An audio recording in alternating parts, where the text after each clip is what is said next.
Estimados amigos, estamos en una nueva versión de su programa Plataforma Democrática para analizar desde distintos puntos de vista los aspectos más importantes ocurridos en la última semana de nuestra realidad nacional. Este es un programa que se transmite por el canal VHTV de Cable Más y se reproduce por las redes sociales de la Coordinadora Republicana y el portal La Veja. Soy Ángel Delgado y en compañía de Víctor Andrés García Belaúnde y Juan Cheput vamos a hacer los comentarios del caso. Habría que empezar quizás señalando que en esta semana los aspectos más relevantes, más significativos, han tenido un contenido básicamente judicial. Tenemos, por ejemplo, la sentencia contra el ex parlamentario Urtecho, aquel que era minusválido, pero que sin embargo tuvo un comportamiento realmente feroz, incluso contra personas que tenían la misma discapacidad. Le cobraba cupos, recortaba sueldos, y ha merecido una sanción bastante ejemplar y dura por parte del Poder Judicial.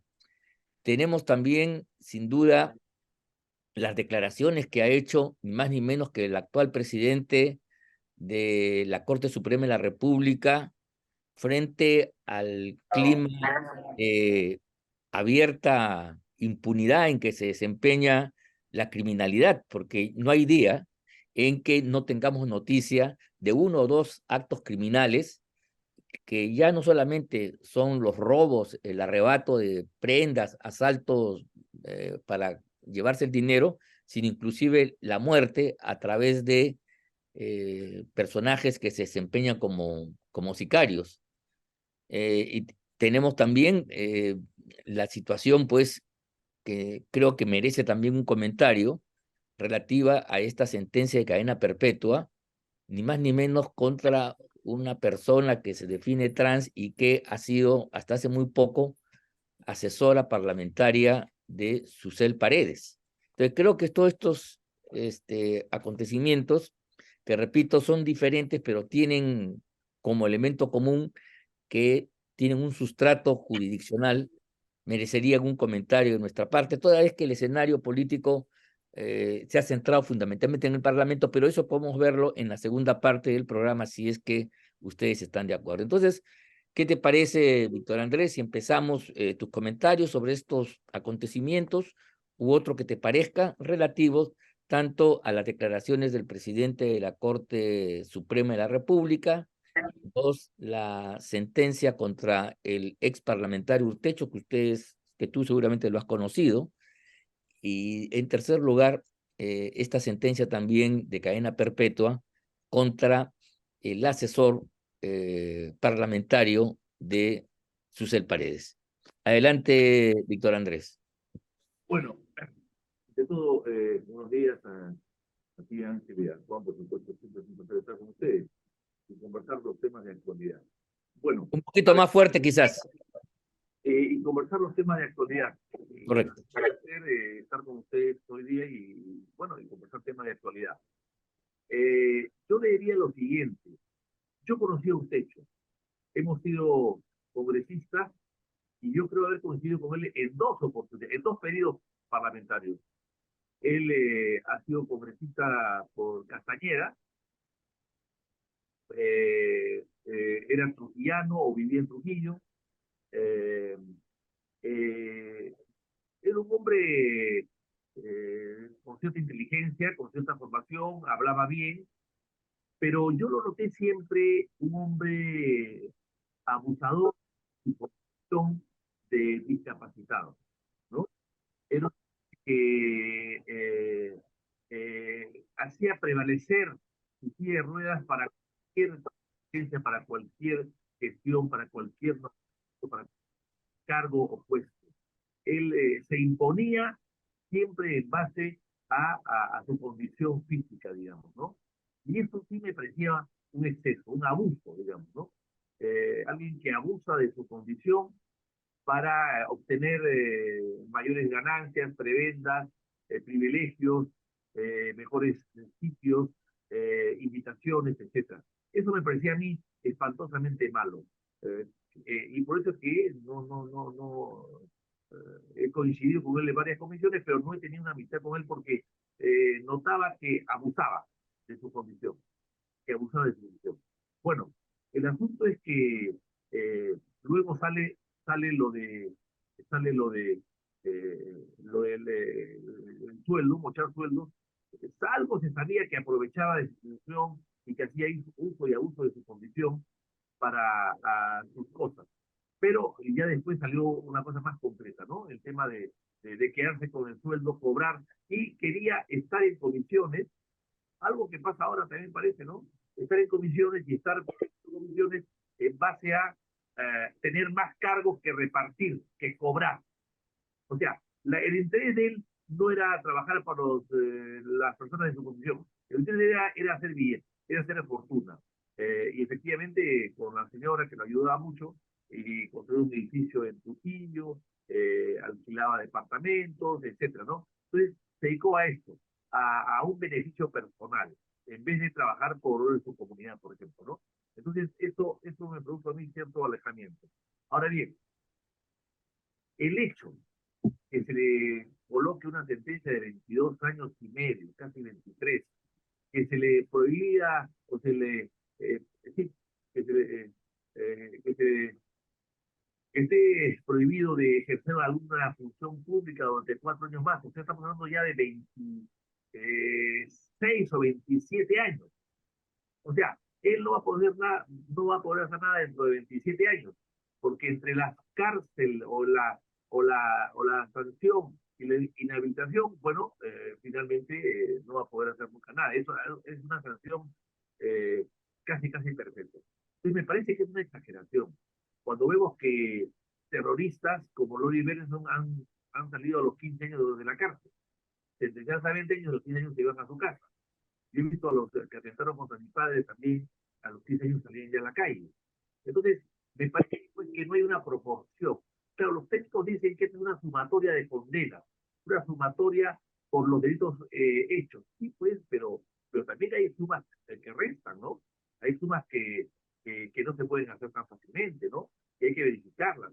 Entonces, 24 años, 23 años o 26, con la inhabilitación incluida, y 28 a la señora, que no era funcionaria pública, que era esposa simplemente, me parece que es una desproporción total. O sea, el Perú no está, o sea, el código penal está mal hecho. Es un código de parche. Cada gobierno, cada iluminado jurista propone una sanción determinada y al final es un código penal que no tiene coherencia y que tiene muchas incoherencias y irracionalidades para el tema de las penas. Y eso sí me preocupa. Y finalmente me preocupa, a pesar de que yo creo que está muy bien condenado y es un precedente necesario, muy necesario, para que los muchachos se cuiden mucho de hacer lo que están haciendo. Pero creo que él eh, no ha, digamos, asumir con tanta rigor, esto me parece que es un exceso, es un exceso. Ahora bien, el tema del trans, que no sé cómo llamarlo, si señor o señorita, pero es trans para la vida privada, para la vida pública, pero cuando se trata de acoso sexual, se vuelve macho, Así es. machito, no puede, o sea, algo raro que no funciona. O sea, o se siente realmente mujer, pero cuando viola y acosa se siente hombre. Es una dualidad que no entiendo bien. Y es auténticamente, se siente mujer o se hace pasar como mujer para poder tener las conquistas que luego quiere tener. Entonces, y el hecho de que haya estado tanto tiempo, tan ligado a su ser pareja, pues me parece que a ella ha cometido un gravísimo error, un descuido, y espero que no sea por una complicidad, ¿no? Pero sí un descuido tremendo y que eso le va a afectar a su carrera política de todas maneras, ¿no? Eh, Después, no sé qué otra Lo de opinión. Bukele, lo de Mira, a ver, yo creo que Bukele, lo primero que ha hecho es una gran cárcel. Yo creo que empiecen a hacer cárcel. Es elemental, que empiecen a hacer cárcel. Bukele ha hecho una cárcel para 40.000 personas y está eh, cubierta en 12.000 o 14.000 personas. El Perú no hay una cárcel que tenga 40.000 capacidad para 40.000 pesos. Las pocas cárceles son muy pequeñas y cárceles que se han cerrado, transportes que se han cerrado, que está en el centro de Lima, que era para primarios, para la persona que atropella a una persona en la mata, en automóvil, para ese tipo del borrachito que se estrella, para ese tipo de detenidos que están en San Jorge, y la han eliminado en época de Humala para hacer un edificio o venderla a los comerciantes de Capón. No se ha hecho nada, está cerrada, pero deberían reabrirla, me pregunto por allí, ¿no? Porque hay muchos carteristas o detenidos o primarios que deberían estar allí y no hay a dónde ponerlos, o se lo sueltan.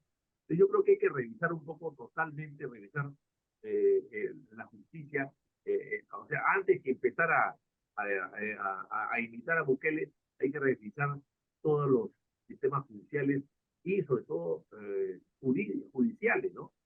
No solamente policiales, sino judiciales también, porque estamos acá ante un país donde los jueces se sueltan a todo el mundo, donde es fácil invadir, es fácil enfrentar y salir libre de todo, o sea, la impunidad en todas partes.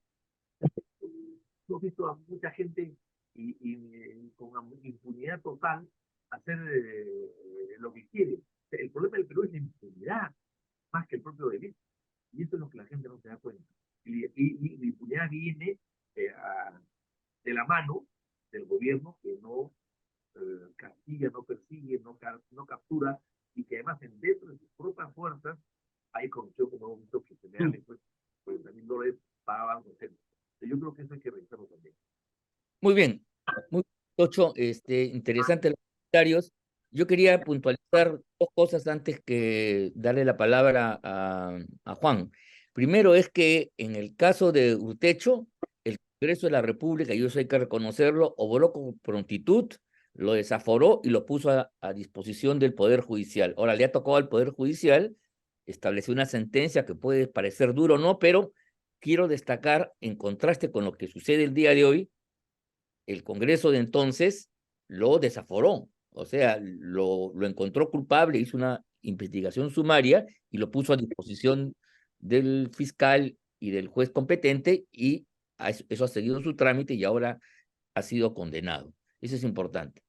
Y por otro lado, decir que en el caso de la condena contra el asesor de la señora Paredes, creo que debe ser una alerta para estos, entre comillas, modernos, que como en el aeropuerto, quieren permitir que en los baños de mujeres, aquellos que se sienten mujeres siendo hombres, psicológicamente hablando, puedan entrar a los vestuarios, puedan entrar a los baños de las damas, de las mujeres.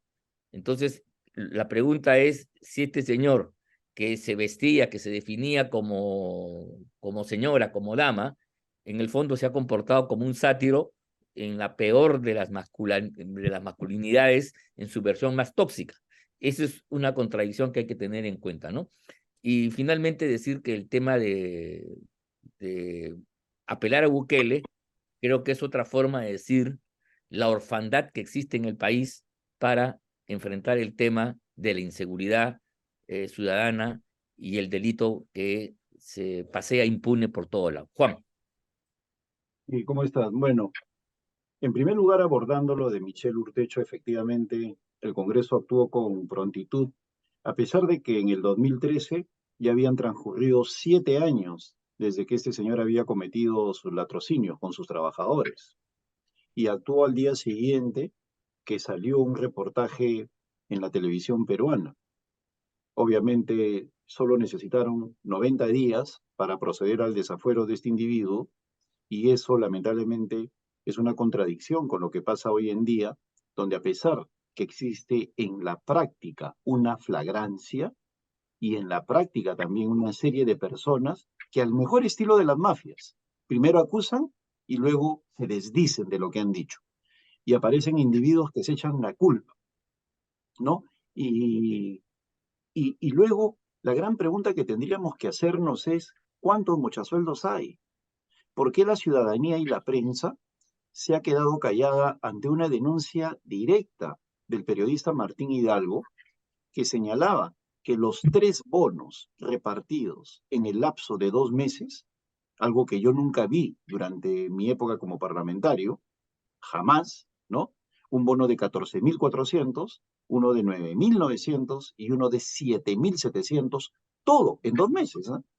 O sea, estamos hablando de 30.000 soles en 2 meses, que se ha repartido entre los trabajadores del Congreso.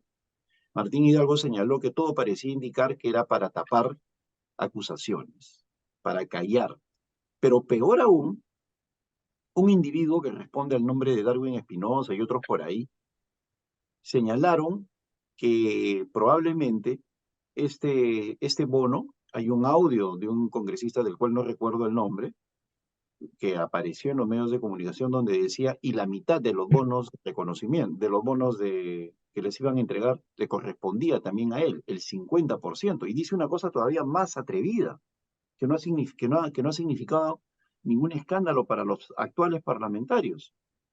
Hubiera aceptado yo la petición, ¿no? La solicitud de una persona que le ofrecía una gran cantidad de dólares a cambio de trabajar en el Congreso, en lugar de haber contratado a los que les estaba exigiendo un cupo. Entonces, lo sorprendente es que la Contraloría no actúe de oficio. En el caso del presidente regional del Callao, de Ciro Castillo, de inmediato interrogó a los trabajadores. Acá el Contralor no ha intervenido para preguntarle a los trabajadores de los 130 despachos si estaban siendo presionados para este tipo de delito. No ha intervenido en absoluto, seguramente porque hay un proyecto de ley que busca reelegirlo, ¿no? Seguramente por eso el Contralor no tiene tiempo para hacer eso. Y estamos en presencia de un gigantesco escándalo. Yo creo que más de un parlamentario, cuando se mira al espejo, ve la cara de Michel Urtecho en estos momentos, porque saben perfectamente que es su fate, su destino, ¿no? El horizonte en el cual se pueden estrellar, porque definitivamente esto no ha acabado. Cuando una persona es extorsionada y el silencio es comprado, ese silencio termina por abortar y convertirse en un grito que puede ser colectivo de gente que acusa a estos congresistas. Y eso nos lleva a otra cosa, la bajísima calidad de los asesores. Ha habido un individuo que responde al alias de parlamentario, ¿no? Que contrató como principal asesor a su chofer. Es decir, de los 12.000 soles que se reserva el Congreso para pagar a un asesor de primer nivel en cada despacho parlamentario, este señor puso a su chofer. ¿Te imaginas tú qué proyectos de ley pueden salir de ese individuo? Y definitivamente esa actitud no ha sido sancionada por este Congreso. Y todavía hay congresistas acusados que pretenden estar en la Comisión de Ética. La verdad es que el deterioro moral es de tal magnitud, que lo peor que le está pasando a nuestra sociedad es que lo está normalizando. Se está acostumbrando a eso. Estamos tolerando lo que no se debe tolerar, como consecuencia del cinismo y desfachatez de este que de lejos es un Congreso que da vergüenza. Ya no hablemos del peor. Este es el más vergonzoso, el que más lástima da, ¿no? Porque ni siquiera son capaces de reconocer lo que están haciendo y quitarle al Perú el peso de su deterioro moral, ¿no? O sea, simplemente ni siquiera se dan cuenta de eso. Ahora, el caso de Susel Paredes, a mí no me sorprende que ella tenga como asesora a un sujeto de esa calaña. Yo le he visto en videos expresándose vulgarmente, Congreso de la República, y tampoco ha sido sancionada. En un video, en un teatro de Lima, ella trata a sus pares de delincuentes, lo festeja, grita con la vulgaridad que la caracteriza, y sin embargo, ni uno de sus pares le envió a ética, celebrando, ¿no?, la performance histriónica de esta persona que avergüenza al Parlamento. Ahora, la pregunta que habría que hacerse es la siguiente. ¿Qué habría pasado en los medios de comunicación si en lugar de Susel Paredes sería un miembro de la bancada de Fuerza Popular, o de Alianza para el Progreso, o de cualquiera del grupo democrático? ¿Qué hubiera pasado? El escándalo sería mayúsculo. Pero como estamos hablando de este progresismo, de esta hipocresía institucionalizada que es el progresismo o caviaraje, pues simplemente la noticia se sumerge en medio de la coyuntura y no aflora con el escándalo que se merece, de una persona violadora que trabaja en el Congreso, que recibe una remuneración del Estado y es un violador. Y esto que sirva para el debate parlamentario también, para todos aquellos que quieren hacer de las adopciones de niños y cosas por el estilo una cuestión natural. Y acá no Así hay es. que escandalizarse ni cosas por el estilo. Hay evidencia mundial que personas que adoptan niños siendo transgéneros, etcétera, maltratan a esos niños y no me quiero explayar más. Los sodomizan, ¿no? Entonces, que eso sirva para un debate sin escándalos de aquellas personas que quieren voltear la naturaleza haciendo cosas amparados en un falso modernismo, ¿no? Ya es hora de hablar absolutamente claro. Ahora, en el tema de Bukele, es sorprendente pues, la ignorancia generalizada. El Salvador es un país del tamaño de un poco más pequeño que La Libertad, un poco más grande que Tacna, más pequeño que La Libertad. Son 22.000 kilómetros. Y quienes conocen Centroamérica saben de la densidad que existe, que permite hacer cierto nivel de acción policial mucho más eficaz que un Perú de más de 1 millón de kilómetros cuadrados. Ahora, el señor Bukele está siendo cuestionado por balazos en la nuca, desapariciones y cosas por el estilo. Y por otro lado, el nivel de actuación de las maras no tiene parangón con lo que está sucediendo en nuestro país. Yo creo que a Vicente Romero hay que darle recursos, hay que darle drones, hay que darle helicópteros, hay que darle apoyo político y sobre todo mejorar las leyes. He estado leyendo los proyectos de ley que han enviado al Congreso el Ejecutivo solicitando delegación de facultades. No he terminado de leerlo, empezó por el de seguridad nada más, pienso leer el resto, y veo de que lo único controvertido es aquello que tiene que ver con incorporar 50.000 policías, que yo creo que se puede mejorar a partir de una formación de 1 año y medio. Pero por lo demás, yo creo que en ese caso se le debería dar la delegación de facultades al Ejecutivo y pedirle al ministro que convoque a gente que realmente sabe del tema para poder preparar los proyectos de ley adecuados. Y por otro lado, el Congreso no debería aceptar la parte económica, ¿no? Este Congreso de ninguna manera tiene que cederle la parte económica ceder facultades en materia económica al gobierno. Y volviendo a lo de Bukele, es penoso que un parlamentario que sea portavoz del fujimorismo diga que necesitamos 2 Bukele y un Milei, y que salgan otros a decir que necesitamos un Mikele, Milei y Bukele. Eso es la claudicación, pues, de lo que significa el orgullo político, pensar que acá no tenemos soluciones, es ignorancia total. Acá lo que necesitamos es apoyo político y recursos para una policía que está demostrando que cuando quiere actúa con profesionalismo, como lo reconocimos en este panel en el caso de la toma de Lima, que la policía actuó con eficiencia. Claro. Y acá lo que hay que hacer es cerrarle la puerta al ingreso de delincuentes y malcriados, porque no solamente hay delincuentes, hay malcriados dentro de las personas que están viniendo de Venezuela, que ya es hora de ponerles coto. La ciudadanía se queja permanentemente de taxistas groseros, de comensales en los restaurantes que gritan, ¿no? O que están con el celular y con altavoz, gritando, hablando con su, ¿no? O sea, eso no pasaba en el Perú. Y esa es una migración mal entendida, que no está ayudando en nada al civismo en nuestro país. Hay que cerrar la puerta de entrada a ese tipo de gente, actuar con firmeza, dejarnos de falsos sentimientos y pensar más en nuestro país. No necesitamos un Bukele, necesitamos simplemente tener decisión política para parar eso. Muy bien, creo que efectivamente eso es, ¿no? Apelar a Bukele, Milei, denota inversamente las carencias absolutas que tenemos y la flojera incluso de pensar soluciones propias y buscar personajes y mecanismos para solucionar los problemas que tenemos, ¿no? En fin, esa es una práctica común. ¿Qué le vamos a hacer? Revela la mediocridad de muchos, pero es un hecho que no se puede tampoco desconocer. Yo quisiera en esta segunda parte hablar del Parlamento.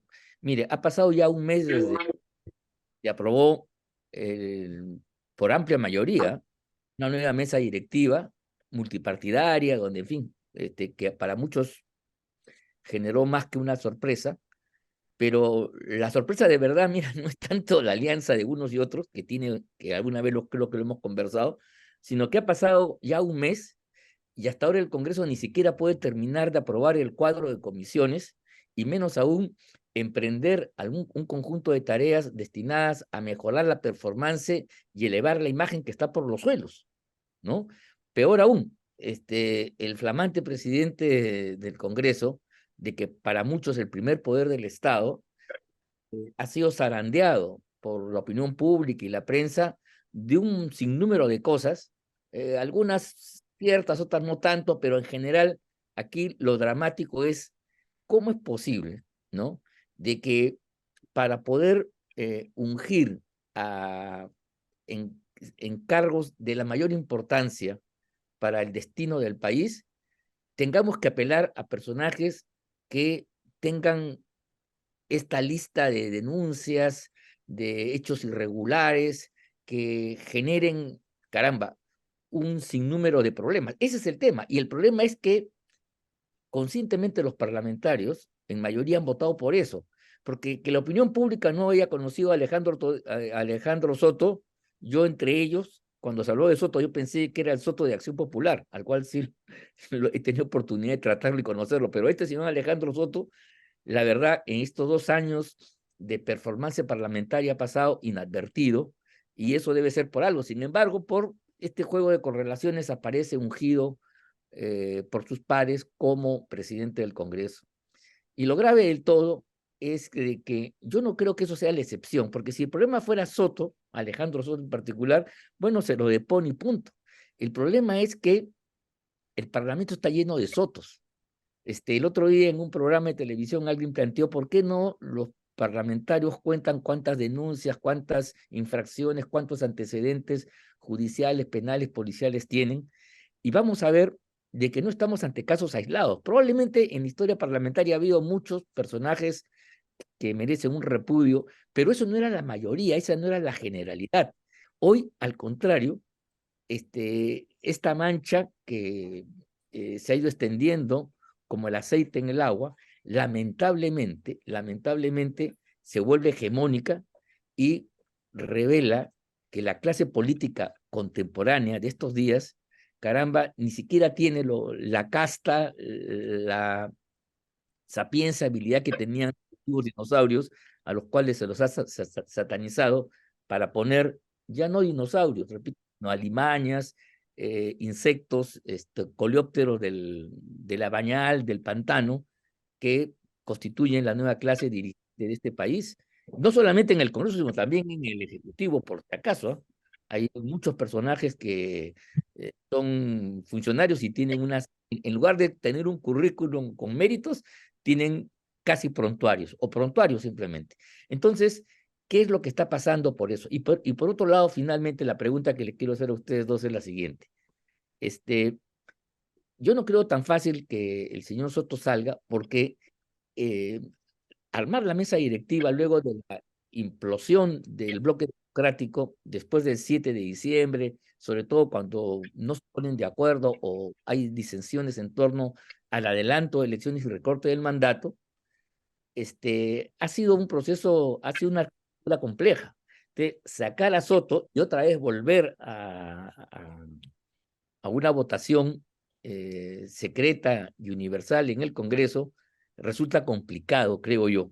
Y entonces yo tengo la impresión que las dos fuerzas políticas principales del Congreso que sustentan esta mesa directiva y por lo tanto a Soto, el Fujimorismo, Fuerza Popular y Perú Libre con Vladimir Cerrón, bueno, no se hacen muchos ascos en poner este personaje. Además, por cierto, lo que aquí nos parece un escándalo, para ellos no estoy seguro que lo sea tanto. Al contrario, puede ser hasta una bendición, porque qué mejor que tener un presidente del Congreso que tenga tanto rabo de paja y que en última instancia para mantenerse en el cargo va a depender pues de lo que le digan las fuerzas políticas que están detrás de este poder, ¿no? Entonces, evidentemente el señor Soto, con todo lo que tiene, cuando Fuerza Popular o Perú Libre le haga un planteamiento concreto, le haga un pedido, no va a tener ningún tipo de fuerza para decir no, no tiene ninguna clase de autonomía luego de ese background negativo que estamos conociendo para sorpresa de muchos.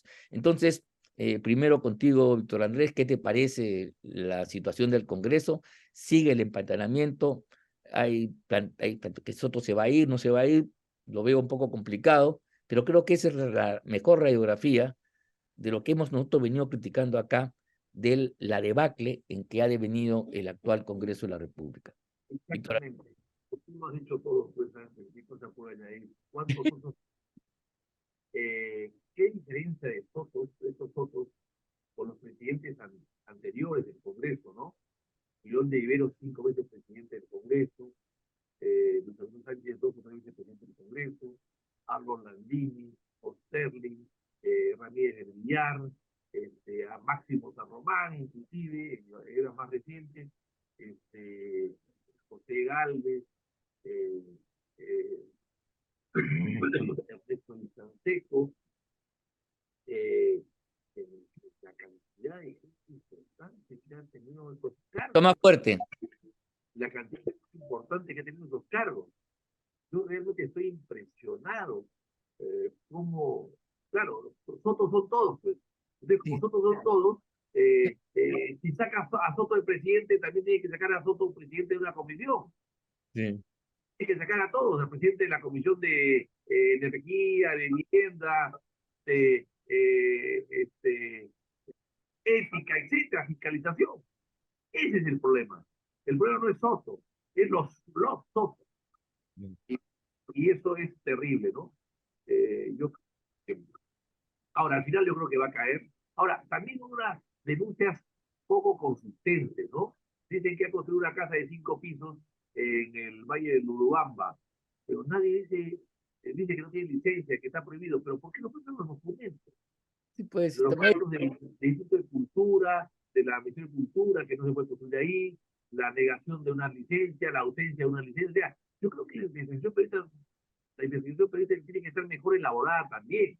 No dudo que esa construcción que parece hecha en San Isidro y está en el Urubamba, o sea, otro estilo arquitectónico total que rompe la armonía de la zona.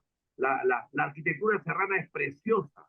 Y acá no, acá ponen aluminio y calamina y vidrio templado, algo que en la sierra no debería usarse, porque hay la arquitectura de la sierra es colonial, mezclada con incásica. O sea, es una arquitectura diferente. Es decir, la Plaza de Armas de Cusco es una belleza, la Plaza de Armas de Cajabamba, que es una belleza. No, no la Plaza de Armas de Chota, que la han convertido en una plaza de armas de un parque de lince, por los excesos en la construcción. La imitación a la construcción de la costa, que nada tiene que ver con la sierra, pero no se muestran los planos, los papeles, las licencias, los permisos, las multas, no muestra todo esto. Entonces yo creo que hay una investigación que está todavía por allí en camino. Finalmente yo creo que hay que eh, ver la manera, bueno, ya vamos a tener que poner requisitos para ser presidente del Congreso, vamos a tener que un código de conducta, porque lo que dice el señor Nano Guerra García, bueno, no está aprobado. Sí, pues el tema no es que esté aprobado, no, eso lo decía el Poder Judicial. El tema es que una persona con esos antecedentes y con esos indicios probatorios y con esas denuncias y todo tipo de cosas no puede ser calificado de una conducta impecable, intachable, inmaculada para presidir el Congreso. Así de simple. Si luego es condenado no es otro problema, pero una persona con unos antecedentes no puede presidir el primer poder del Estado. Porque si es así, vamos a permitir que también todos los presidentes de poderes del Estado, todos los ministros tengan prontuarios. Y entonces vamos a entrar a la era del prontuariado. muy bien, Juan, opinión al respecto Mira, sobre desde este. el año 2011, como Ollantumala, ya la presidencia del Congreso dejó de ser un premio a la trayectoria, un reconocimiento a aquel que se consideraba mejor entre sus pares, ¿no? Hay algunas excepciones, pero mirando con absoluta frialdad los últimos 12, 13 años, hay muy, pero muy pocos parlamentarios cuyo ascenso a ser presidentes del Congreso era consecuencia de una trayectoria consumada, de escoger al mejor. Eso ya se dejó de lado.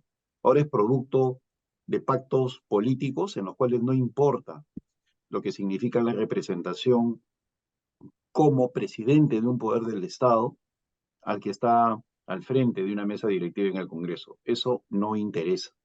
Entonces, elegir a un Alejandro Soto es simplemente un buen representante para lo que tenemos hoy en día. está a la medida de sus pares para que ellos lo acepten. Además, por si acaso, estamos hablando de 130 parlamentarios que le han soportado también todas sus tropelías al señor José Williams.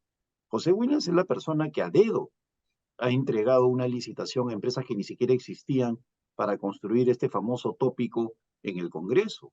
Es la persona de los 3 bonos que le han dado a los trabajadores. Es la persona que ha dejado el Parlamento en 5% de popularidad.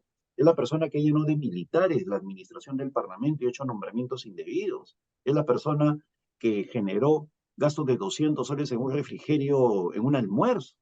Y así podría seguir enamorando más cosas. Es la persona que sacó a personal de planta del Parlamento para poner a sus amigotes por ese escándalo.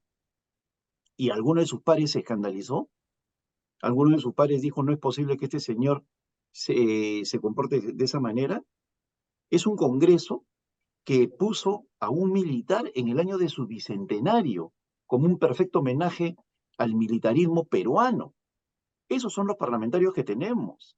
Yo me hubiera puesto radicalmente de que en el año que el Congreso cumple 200 años, el presidente sea un militar. ¿Qué significa eso? O sea, con esa situación quiero graficar que a los actuales parlamentarios, y siempre hay excepciones, ¿no? ¿Para qué?